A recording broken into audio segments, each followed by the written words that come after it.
السلام علیکم ورحمۃ اللہ وبرکاتہ۔ جنات کا سایہ یا پھر ایک بیماری، نیند کے دوران مفلوج ہونا۔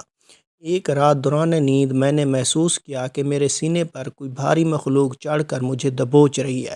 وہ میرا گلا دبا کے مجھے مارنا چاہتی ہے۔ میں نے اس مخلوق سے خود کو چھڑانے کی بھرپور کوشش کی اور پھر کچھ مزاحمت کے بعد بالآخر میں کامیاب ہو گیا اور وہ مخلوق ہوا میں کہیں اڑ کر غائب ہو گئی۔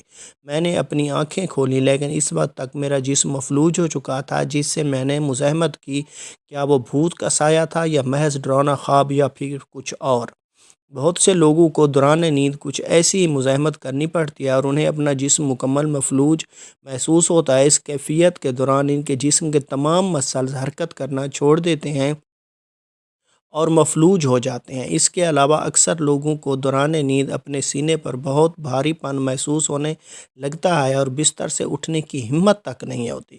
آدمی اپنے جسم پر ایک شدید قسم کا دباؤ محسوس کرتا ہے۔ اسے لگتا ہے جیسے کوئی اس کا گلا دبا رہا ہو یا پھر ایک بہت خوفناک شکل کی مخلوق اس کے جسم پر چڑھ بیٹھی ہے جو اس پر مختلف طریقوں سے حملے کر رہی ہے۔ یہ سب اس وقت تک ہی ہوتا ہے جب تک اس شخص کی آنکھیں بند ہوتی ہیں۔ جیسے وہ آنکھیں کھولتا ہے سب کچھ بدل جاتا ہے، البتہ خوف کافی دیر تک قائم رہتا ہے۔ عام طور پر یہ کیفیت چند سیکنڈ سے لے کر چند منٹ تک رہ سکتی ہے لیکن بعض مرتبہ کچھ طویل بھی ہو جاتی ہے۔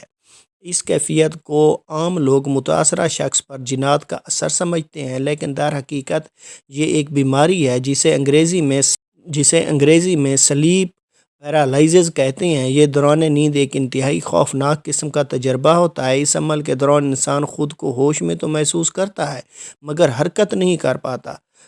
سلیپ پیرالائزز اکثر یا تو نیند میں ہوتا ہے یا پھر جب آدمی نیند سے بیدار ہونے والا ہوتا ہے اس وقت ہوتا ہے۔ سلیپ پیرالائزز کی کئی وجوہات ہو سکتی ہیں جیسے کوئی صدمہ، اضطرابی کیفیت اور ذہنی دباؤ، ڈپریشن اور انگزائٹی وغیرہ۔ یہ زیادہ تر 12 سال کی عمر کے بعد ہوتا ہے لیکن کبھی کبھار یہ بہت چھوٹے بچوں کو بھی ہوتی ہے، جس طرح کچھ نوزائیدہ بچوں کی کارڈ ڈیتھ ہو جاتی ہے۔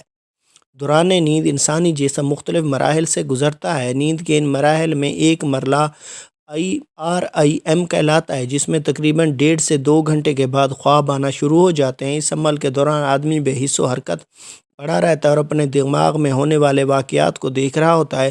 دلچسپ امر یہ ہے کہ اس عمل کے دوران قدرتی طور پر ہمارا جسم مفلوج ہو جاتا ہے تاکہ دوران خواب ہم اپنے آپ کو کوئی نقصان نہ پہنچا سکیں۔ وقتی طور پر جسم کا مفلوج ہونا قدرتی ہے جو ہمارے لیے ایک تحفہ بھی ہے، مگر جب آدمی خواب بینی کے مرحلے کے ختم ہونے سے پہلے بیدار ہوتا ہے تو کبھی کبھار اس وقت سلیپ پیرالائزز ہوتا ہے۔ کچھ افراد سلیپ پیرالائزز کے دوران فریب خیال یعنی ہلوسینیشن وغیرہ محسوس کرتے ہیں۔ یہ اس وجہ سے ہوتا ہے کہ آدمی کا دماغ ابھی تک خواب کی حالت میں ہوتا ہے۔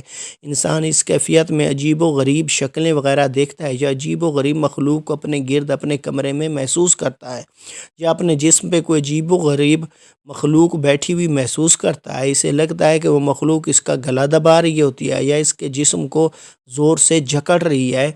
سلیپ پیرالائزز کا کوئی مخصوص علاج نہیں ہے لیکن اس کیفیت کی شدت کی صورت میں مریض کو اینٹی ڈپریشن کی میڈیسن دی جاتی ہے یا کوگنیٹو تھراپی استعمال کی جاتی ہے۔ اس کے علاوہ نمک سے پرہیز اور روزانہ صبح کے بعد ایکسرسائز سے بھی فائدہ ہوتا ہے۔